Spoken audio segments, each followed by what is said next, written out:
ស្ដីអ្នកទាំងអស់គ្នាតើអ្នកទាំងអស់គ្នាកំពុងតែសរសេរអត្ថបទឬក៏ធ្វើ assignment ទាក់ទងនឹងការស្រាវជ្រាវឬក៏សារណាដែរឬទេហើយអ្នកទាំងអស់គ្នាពិតជាមានចម្ងល់ដែរទេថាតើធ្វើដូចម្តេចដើម្បីដឹងពីរបៀបក្នុងការសរសេរឯកសារយោងឬមួយឯកសារពិគ្រោះដែលបានដកស្រង់នោះតើទៅយកមកក្នុងការសរសេរដូចជានៅក្នុងការរំលឹកទ្រឹស្ដីយ៉ាងដូចម្តេចដែរនៅក្នុងវីដេអូនេះខ្ញុំនឹងបង្ហាញអ្នកទាំងអស់គ្នាអំពីគន្លឹះសម្រាប់ឯកសារយោងឬមួយឯកសារពិគ្រោះសម្រាប់សម្គាល់ក្នុងអត្ថបទឬមួយក៏សម្គាល់ចុងអត្ថបទដែលយើងហៅថា in-text citation និង end-text citation ចា៎ដូច្នេះដើម្បីដឹងពីរបៀបក្នុងការសរសេរឯកសារយោងជាមូលដ្ឋានគ្រឹះអញ្ចឹងខ្ញុំសូមរំលឹកទ្រឹស្ដីបន្តិចមុនពេលដែលឈានចូលទៅដល់ចំណុចសំខាន់នោះដោយហេតុអ្វីបានជាយើងត្រូវការធ្វើការយោងប្រភពដែលយើងទទួលបានបន្ថែមនៅក្នុងអត្ថបទរបស់យើងការ size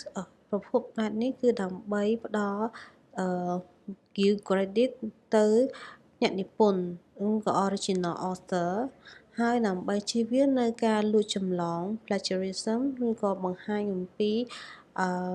ការភាពជឿជាក់មួយក៏ការពិនិត្យពិចារណាច្បាស់លាស់ទៅក្នុងការសរសេរការស្រាវជ្រាវរបស់យើងបន្ថែមទៀតហើយដើម្បីបញ្ជាក់ថាប្រភពដែលយើងទទួលបាននោះព័ត៌មានដែលយើងទទួលបាននោះមានប្រភពមកពីណានៅក្នុងការយោងនោះយើងអាចមាន3ចំណុចទី1គឺយើងអាចប្រើជាគំនិតរបស់យើងផ្ទាល់ដូច្នេះហើយគឺមិនចាំបាច់មានការយោងអីនោះទេទី2គេហៅថា paraphrase ដូច្នេះហើយគឺយើងត្រូវតែលើកយកព័ត៌មាននឹងឡើងវិញប៉ុន្តែសរសេរនៅក្នុងទម្រង់ផ្សេងចំណុចនេះគឺយើងត្រូវការឯកសារយោងនិងទី3ការដកស្រង់ quote គឺជាការសរសេរសារឡើងវិញនៅអ្វីដែលយើងបានឃើញនៅក្នុងអត្ថបទនោះមកក៏ការស្រាវជ្រាវនោះយកមកសរសេរដាក់នៅក្នុង quote សញ្ញាជា2នេះអញ្ចឹងដូច្នេះហើយ reference ត្រូវតែចាំបាច់ហើយចំពោះ paraphrase ឬក៏ការសង្ខេបឡើងវិញនោះគឺយើងនៅតែមានឯកសារយោងដើម្បីបង្ហាញផងដែរដូចជាអត្ថបទនេះគឺជាអត្ថបទ original text ដែលអ្នកនរគ្នាអាចមើលហើយបន្ទាប់មកយើងសរសេរសង្ខេបឡើងវិញតាមលក្ខណៈគឺអត្ថន័យដែលដូចគ្នាខ្ញុំគិតថាអ្នកនរគ្នាអាចមើលដល់ខ្លួនឯងបានបន្តិចកន្លែងនេះមកក៏បើមើលអត់ទាន់ទេអាច print screen មើលបន្ថែមទៀតបានអ្វីដែលខ្ញុំចង់ highlight នៅទីនេះគឺនិយាយអំពីការលើកឡើងនៅក្នុងការដាក់ reference ដូចជាដាក់ឈ្មោះអ្នកនិពន្ធហើយនិងឆ្នាំជាដើមដែលធ្វើឲ្យអ្នកនរគ្នាពេលដែលសរសេរទៅគឺមានការងាយស្រួលគឺយើងមិនចាំបាច់មានភាពស្មុគស្មាញគិតវែងឆ្ងាយច្រើនដែលជាមូលដ្ឋានគឺសម្រាប់អ្នកនរគ្នាក្នុងការចាំហើយខ្ញុំនឹងបញ្យល់លម្អិតនៅពេលក្រោយបន្តិចទៀតចាអញ្ចឹងចូលមកដល់ quoting សម្រង់គឺជាការដកស្រង់ពាក្យដដែលនោះមកវិញដើម្បីដាក់ចូលក្នុងអត្ថបទរបស់យើងដូចជានៅក្នុងនេះគឺនិយាយអំពីអត្ថបទដើមទៅក្នុងប្រយោគនេះហើយបន្ទាប់មកយើងនឹង quote text នេះនៅក្នុងប្រយោគនេះដដែលប៉ុន្តែយើងត្រូវដាក់ឈ្មោះអ្នកនិពន្ធហើយនិងឆ្នាំតទៅទៀតគឺប្រភពនៃការយោងនោះគឺយើងអាចដកស្រង់ចេញពីច្រើនប្រភពដូចជាចេញពីសៀវភៅ internet journal of ebook ជាដើមហើយនេះគឺជាឧទាហរណ៍ដែលខ្ញុំចង់បង្ហាញដល់អ្នកគ្នាដូចជាអ្នកនិពន្ធបន្ទាប់មកយើងដាក់ឆ្នាំហើយនឹងទំព័រជាដើមអ្នកនិពន្ធបើសិនជាមាន2អ្នកទៅ A and B ឧទាហរណ៍ឆ្នាំនិងទំព័រហើយអ្នកនិពន្ធចាប់ពី2អ្នកឡើងទៅគឺយើងអាចប្រើពាក្យ author ជាដើមចំពោះ literature sources អ្នកនរគ្នាអាចមើលបានថាតាមប្រភេទបែបណាដែលយើងអាចរួមបញ្ចូលនៅក្នុងអត្ថបទស្រាវជ្រាវរបស់យើងបានដើម្បីធ្វើឲ្យការសរសេររបស់យើងត្រូវតែមានន័យខ្លឹមសារបន្ថែមទៀតចឹងដោយសារពេលវេលាខ្ញុំអាចចូលទៅថែមទៀតបានដែលអ្នកនរគ្នាអាចមើលក៏អាច pause ក្នុងការមើលក៏បាននេះចូលទៅដល់ចំណុចសំខាន់របៀបសរសេរឯកសារយោងដែលបានដកស្រង់ អញ្ចឹងថាតើការយោងនេះគឺយើងដូចជាខាងដើមអញ្ចឹងគឺខ្ញុំបានប្រាប់ថាការយោងហ្នឹងគឺយើងអាច credit ទៅ original author នៃឯកសារយើងទទួលបានហើយយើងគួរតែផ្ដល់ទៅព័ត៌មានឲ្យបានពេញលេញទៅលើប្រភពដើមដែលយើងទទួលបាននោះនៅក្នុងនេះក្នុងការយោងគឺអាចមានបែងចែកជាពីរប្រភេទធំគឺ in-text citation ហើយនិង end-text citation លក្ខណៈនេះគឺរៀងខុសគ្នាបន្តិចប៉ុន្តែសុទ្ធតែនិយាយអំពីការលើកយកអំពីប្រភពឯកសារទាំងអស់នៅក្នុង in-text សម្រងក្នុងអត្ថបទគឺយើងអាចលើកពីឈ្មោះអ្នកនិពន្ធគឺតកូលរបស់គាត់ឆ្នាំនៃការបោះពុម្ពនោះហើយបន្ទាប់មក end-text ដែលយើងដឹងទាំងអស់គ្នាដូចជានៅចុងអត្ថបទគឺយើងសរសេរថាមានឯកសារពីគ្រូអីគេខ្លះដែលយើងត្រូវទៅសរសេរដូចជាមានតកូលគាត់ឈ្មោះដើមគាត់ឆ្នាំចំណងជើងកន្លែងបោះពុម្ពជាដើមនៅក្នុង in-text citation នេះគឺខ្ញុំចង់បង្ហាញដល់អ្នកនរគ្នាអំពីមូលដ្ឋានគ្រឹះគឺដែលធ្វើឲ្យអ្នកនរគ្នាងាយស្រួលក្នុងការចងចាំដូចជាប្រភេទលក្ខណៈដូចជា style បែបណាអញ្ចឹងគឺភាគច្រើនរួមបញ្ចូលនៅក្នុងនេះដែលយើងអាចខុសគ្នាបន្តិចបន្តួចបានកន្លែងនេះគឺយើងអាចប្រើឈ្មោះតកូរបស់អ្នកនិពន្ធដែលទូទៅដែលយើងត្រូវសរសេរហើយបើសិនជាចាប់ពី2អ្នកឡើងទៅគឺយើងអាចប្រើពាក្យ and មួយក៏ឆ្នោតនេះបានតែបើសិនជាអ្នកនិពន្ធចាប់ពី2អ្នកឡើងឬក៏3អ្នកទៅគឺយើងប្រើពាក្យ eta នេះបានហើយត្រូវអត់ត្រូវមានសធំទាំងអស់ទេឬក៏មានបូទេនៅក្នុងការយោងនោះហើយអាចប្រើជា semicolon ដើម្បីយើងបែងចែកទៅលើការយោងនោះមានច្រើនផ្នែកចឹងទៅយោងពីប្រភពផ្សេងនេះគឺជាឧទាហរណ៍ដែលខ្ញុំលើកបង្ហាញដល់អ្នកគ្នាដូចនេះ A សំដៅទៅលើអ្នកនិពន្ធទៅលើតកូលរបស់គាត់នេះ Y ខ្ញុំសំដៅទៅលើឆ្នាំអញ្ចឹងបើសិនជានេះយើងអាចបំបែកគ្នាដោយសារតែមានប្រភពឯកសារពីអ្នកនិពន្ធនេះនៅឆ្នាំនេះអ្នកនិពន្ធមួយទៀតនៅឆ្នាំផ្សេងទៀតចឹងទៅហើយនេះចំពោះអ្នកនិពន្ធដែលមានចាប់ពី2នាក់ដែលមាន2នាក់តែ2នាក់ទេចាហើយនឹងឆ្នាំនេះអ្នកនិពន្ធមួយទៀតហើយឆ្នាំផ្សេងចឹងទៅដែលយើងប្រើជា semicolon ហើយយើងប្រើឯពាក្យសញ្ញា n ក៏បាននេះករណីដែលប្រភពនឹងគឺមានជាអ្នកនិពន្ធ2នាក់នៅឆ្នាំ1ហើយនឹងអ្នកនិពន្ធទៀតដែលគាត់ចាប់ពី3អ្នកឡើងទៅយើងសរសេរឈ្មោះតកូលរបស់អ្នកនិពន្ធនេះនៅដំបូងនេះបន្ទាប់មកដាក់ eta ហើយឆ្នាំដែលបង្កើតមួយក៏បោះពុម្ពសៀវភៅនេះហើយបន្ទាប់មកសរសេរអ្នកនិពន្ធ2អ្នកដដែលឆ្នាំថ្មីទៀតទៅឧទាហរណ៍នេះគឺក្នុងការងាយស្រួលយល់គឺដូចជាតកូលរបស់គាត់ last name គាត់ Smith អញ្ចឹងយើងដាក់ឆ្នាំបន្ទាប់មកដាក់ semicolon ហើយអ្នកនិពន្ធមួយទៀតនេះចំពោះអ្នកនិពន្ធដែលគាត់សៀវភៅតែមួយតែមានអ្នកនិពន្ធ2នាក់ហើយបន្ទាប់មកឆ្នាំដែលគាត់បោះពុម្ពនឹងជាដើម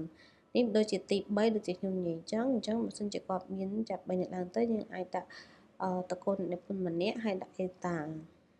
ចានេះគឺជាឧទាហរណ៍បន្ថែមទៀតដើម្បីងាយស្រួលអ្នកនរគ្នាក្នុងការចំណាំទៅលើមូលដ្ឋានគ្រឹះនៅក្នុងការដាក់ឯកសារយោងនេះបើសិនជាអ្នកនិពន្ធម្នាក់យើងអាចថាមានតកូលអ្នកនិពន្ធមានឆ្នាំ2នាក់ចាប់ពី2នាក់ទៅគឺមានសញ្ញាឆ្នោត n មួយក៏ n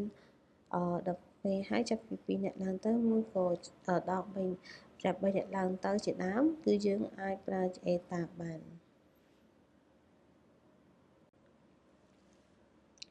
ចូលមកដល់ in-text citations កន្លែងនេះគឺមានច្រើនប្រភេទប៉ុន្តែក៏ខ្ញុំលើកមកដើម្បីងាយស្រួលអ្នកនរគ្នាងាយស្រួលចាំក៏ដូចជាមូលដ្ឋានគ្រឹះផងដែរសម្រាប់សៀវភៅដែលភាគច្រើនដែលណានាក៏តែងតែលើកមកពេលដែលគាត់អានសៀវភៅចឹងកន្លែងនេះយើងអាចដាក់តកូលអ្នកនិពន្ធមួយក៏តមកដាក់ឈ្មោះគាត់ initial their name first name ឆ្នាំនៃការបោះពុម្ពជាដើមនិយាយដាក់នៅក្នុងវងកញ្ចក់ឈ្មោះមួយក៏ subtitle ពើជាដើមហើយលើកទីប្រមាណជាដើមទីតាំងនៃការបោះពុម្ពជាដើមនៅក្នុងរោមពុម្ពនេះគឺជាឧទាហរណ៍ដែលខ្ញុំចង់បង្ហាញដល់អ្នកគ្នាដូចជាឈ្មោះអីចឹងទៅហើយឆ្នាំអញ្ចឹងដែលយើងតែងតែសេនៅចុងអត្ថបទយើងពេលដែលបញ្ចប់គឺយើងតែងសេថា references អញ្ចឹងកន្លែងនេះគឺជាឧទាហរណ៍សម្រាប់នៅក្នុងand-text citation សម្រាប់សៀវភៅចាតទៅទៀតគឺនិយាយអំពីឯកសារយោងពីប្រភពអ៊ីនធឺណិតក៏ស្រដៀងគ្នានោះដែរដូចមានបង្ហាញនៅក្នុងនេះអញ្ចឹងគ្រាន់តែមានថ្ងៃខែដែលយើងចូលមើលហើយនឹងមាន link អ៊ីនធឺណិតបន្ថែមទៀតនេះគឺជាឧទាហរណ៍បន្ថែមដែលខ្ញុំបង្ហាញដល់អ្នកគ្នាខ្ញុំគិតថាកន្លែងនេះអ្នកនរគ្នាអាចយល់បានអំពីតកូ initial first name និងចំណងជើងជាដើមយើងដាក់ជា thread ហើយនឹងថ្ងៃដែលយើងចូលមើលឯកសារនោះហើយនឹង link របស់អ៊ីនធឺណិតឬក៏ web address ជាដើមទី3នេះនិយាយអំពីការលើកឡើងអំពីប្រភព journal ដែលមានស្តៀងគ្នានេះដែរហើយនេះគឺជាឧទាហរណ៍ដែលបន្ថែមទំព័រឬក៏volume នៅក្នុងការបោះពុម្ពជាដើមបើសិនជាយើងឃើញមានការបង្ហាញឬក៏នៅផ្នែកណាមួយនៅក្នុង journal នោះ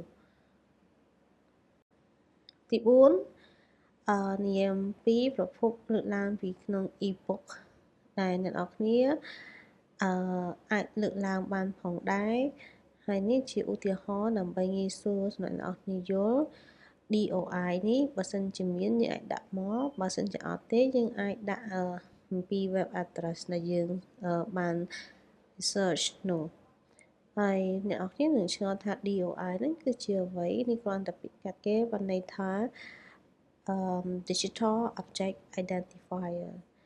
អញ្ចឹងកន្លែងនេះគឺគេសម្រាប់ note ទុកមើលកត់សម្គាល់នៅ DOI របស់ប្រភេទ e-book នេះជាលក្ខណៈរំលឹកនិងសង្ខេបឡើងវិញដើម្បីឲ្យអ្នកនរគ្នាងាយស្រួលយល់គឺនៅក្នុងការយោងទៅក្នុងអត្ថបទនេះគឺយើងអាចបែងចែកជា3ងាយស្រួលដើម្បីងាយស្រួលចាំខ្លីៗផងដែរដូចជាយើងនឹកឃើញអំពីអ្នកនិពន្ធឆ្នាំបើសិនជាម្នាក់2នាក់យើងអាចប្រើ n ហើយតែ2នាក់ឡើងទៅដូចជាច្រើនអ្នក3នាក់អីយើងអាចសរសេរតែឈ្មោះអ្នកនិពន្ធមួយហើយ eta ជាដើមអញ្ចឹងកន្លែងនេះខ្ញុំគាត់តែចង់ note អំពីថា ABCDE ហ្នឹងគឺតំណាងឲ្យឈ្មោះនិពន្ធផ្សេងៗគ្នាហើយនឹង Y គឺសំដៅឲ្យឆ្នាំចំណែកឯការយោងនៅចុងអត្ថបទវិញគឺមានបែងចែកជាច្រើនប្រភេទទៅតាមសភៅអ៊ីនធឺណិត journal e-book ជាដើមដែលមានច្រើនជាងនឹងផ្សេងទៀតនឹងខុសៗគ្នាប៉ុន្តែជា core basic ព័ត៌មានដែលបានបង្ហាញហ្នឹងភាគច្រើនគឺនិស្សិតទាំងអស់ប្រហែលជាអាចលើកអំពីនៅក្នុងនឹងច្រើនជាងប្រភពផ្សេងៗទៀតជាសេចក្តីសន្និដ្ឋានហើយជារួមសម្រាប់គន្លឹះទាំងអស់នេះដើម្បីធ្វើឲ្យការដកស្រង់ឯកសាររបស់យើងមានប្រសិទ្ធភាពថែមទៀតនោះគឺយើងគួរតែផ្ដល់ credit ទៅដល់អ្នកនិពន្ធដែលជាម្ចាស់ដើមស្នាដៃដើមជាដើមយើងបើសិនជាមិនមែនជាគំនិតរបស់យើងទេយើងគួរតែផ្ដល់ credit ទៅឲ្យពួកគាត់វិញហើយបង្ហាញថាការយកឃើញពីការសំយោគគំនិតនេះគឺមានការគ្រប់គ្រងពីអ្នកនិពន្ធផ្សេងៗគ្នាក៏ដូចជាអ្នកស្រាវជ្រាវផ្សេងៗជាដើមហើយយើងគួរតែអនុវត្តទៅតាម format ណាមួយដែលជាក់លាក់ទៅតាមប្រភេទប្រភពនីមួយៗដូចបាននិយាយពីខាងលើអញ្ចឹងថាតើជាប្រភេទអីគេin-text មួយក៏ and-text ជាដើមហើយលក្ខណៈណាខ្លះអ្នកនិពន្ធប៉ុន្មានអ្នកហើយនឹងលក្ខណៈតាមជាសភៅឬមួយក៏ journal ជាដើមហើយ មួយទៀតគឺគួរតែមានភាពច្បាស់លាស់ហើយនឹងការសរសេរឲ្យបានត្រឹមត្រូវនៅក្នុងការដកស្រង់ពីប្រភពឯកសារផ្សេងៗនោះផងដែរចានេះខ្ញុំសូមបន្ថែមទៀតថាអ្វីដែលនេះខ្ញុំចែករំលែកនេះគឺជាអ្វីដែលនេះខ្ញុំយកឃើញថាគឺអាចជាគ្រឹះមួយចែករំលែកដល់អ្នកទាំងអស់គ្នានៅពេលដែលអ្នកទាំងអស់គ្នាចាប់ផ្ដើមសរសេរមកកំពុងតែសរសេរអត្ថបទណាស្រាវជ្រាវណាមួយដើម្បីជាទុនក្នុងការសង្ខេបមួយក៏មើលដើម្បីចំណាំថាតើគួរតែយកចំណុចណាខ្លះមួយក៏ទុកឈ្មោះមួយក៏ទីកន្លែងមួយក៏ឆ្នាំណាដែលយើងគួរតែដាក់ចូលទៅក្នុងគំនិតរបស់យើងដើម្បី support argument នោះកុំឲ្យភ្លេចជួនកាលដល់ពេលសរសេរអញ្ចឹងទៅពួកខ្ញុំធ្លាប់ឮសូរច្រើនដែរភ្លេចអត់ដឹងថាអ្នកនិពន្ធមួយណាអញ្ចឹងយើងអាចសរសេរឲ្យបើកវងខ្យល់បន្តិចមួយក៏អាចដកស្រង់ព័ត៌មាននឹងបន្តិចសម្រាប់នេះ source នេះយើងមកពីនេះទៅពេលណាដែលយើងធ្វើហើយយើងអាចរៀបចំsource នឹងឡើងវិញហើយ revise វាឲ្យត្រឹមត្រូវតាមស្តង់ដារណាមួយដែលយើងត្រូវយកអញ្ចឹងងាយស្រួលជាងកុំឲ្យយើងទុកចោលអញ្ចឹងដល់ពេលយើងសរសេរឡើងវិញដល់ទៀតគឺយើងមានអារម្មណ៍ថា lazy អត់ចង់អត់ដឹងថាដាក់នៅណាមួយណាអញ្ចឹងឲ្យយើង confuse តកតងទៅនឹងcitation ណាមួយដែលយើងបានដកស្រង់នឹងចាហើយខ្ញុំសង្ឃឹមថាអ្វីដែលខ្ញុំចែករំលែកនេះគឺជាដើមទុនមួយជាភូមិឋានគ្រឹះមួយដល់អ្នកទាំងអស់គ្នាក្នុងការបន្តក្នុងការសរសេរការស្រាវជ្រាវរបស់អ្នកទាំងអស់គ្នាបន្ថែមទៀតសូមជោគជ័យនៅក្នុងការសរសេរក៏ដូចជាបើសិនជាមានកិច្ចការណាដាក់បន្ទុកថែមទៀតអញ្ចឹង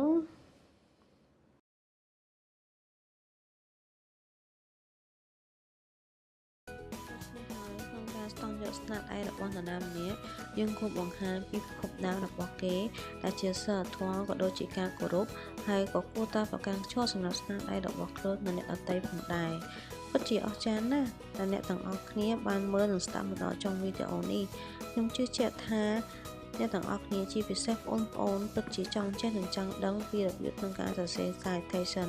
ហើយសង្ឃឹមថានេះគឺជាមូលដ្ឋានគ្រឹះដ៏ល្អសម្រាប់អ្នកទាំងអស់គ្នាក្នុងការចាប់ផ្ដើមជួបគ្នានៅវីដេអូបន្តទៀតលើកក្រោយសូមអរគុណ